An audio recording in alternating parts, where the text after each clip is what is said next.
Bonjour à vous et tout d'abord merci de regarder cette vidéo. Je m'appelle Pauline Kefelec, j'ai 34 ans et je suis l'auteur de Résilience. Fin 2019, j'étais officier de la Marine nationale et je travaillais au commandement atlantique. Alors que le monde entier regardait vers la Chine et vers ce virus inconnu, je me suis retrouvée en réunion en petit comité dans le bureau de l'amiral.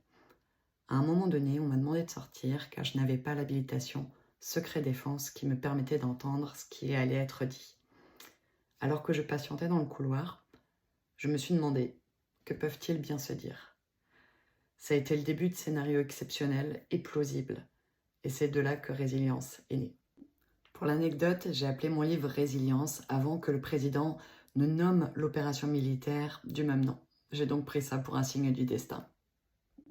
J'ai beaucoup travaillé sur ce livre et fait de nombreuses recherches pour qu'il soit plausible. Je voulais avant tout une histoire qui soit vraie, qui pouvait se jouer aujourd'hui ou qui aurait pu totalement être le scénario de 2020.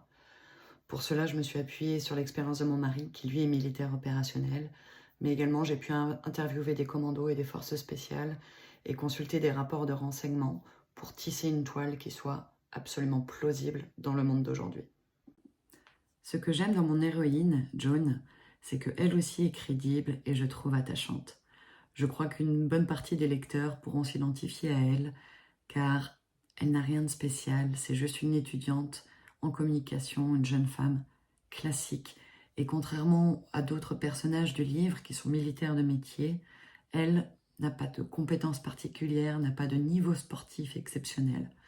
Simplement, face à la situation, par la force des choses, elle avance, coûte que coûte, un pas après l'autre, du mieux qu'elle peut. Et elle n'abandonne pas parce qu'elle souhaite partir à la recherche de son père, qui lui n'a jamais passé les portes et n'a pas pu se mettre à l'abri.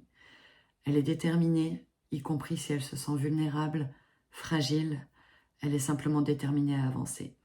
La seule chose qu'elle n'avait pas prévue, c'est de rencontrer Hayden, le militaire ténébreux, qui ne cesse de la laisser perplexe, mais certainement pas indifférente. À l'approche de la première mission, elle prend enfin conscience des enjeux et des risques qu'on lui demande de prendre. Suspicieuse, elle se sent vulnérable, mais elle peut heureusement compter sur son groupe d'amis pour continuer d'avancer, coûte que coûte, un pas après l'autre. Elle se retrouvera bien sûr confrontée à des situations qui vont profondément la changer.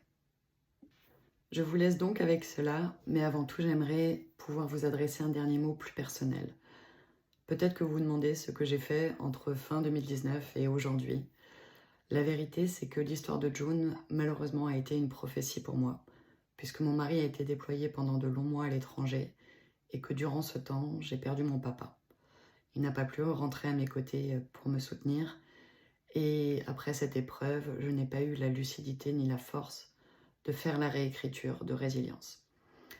Bien sûr, je l'ai fait depuis et à l'inverse, aujourd'hui, je crois que j'ai pu apporter une profondeur et une authenticité qui font que je crois encore plus dans ce livre. À vrai dire, j'y crois de tout cœur. Et j'espère sincèrement que vous y croirez avec moi.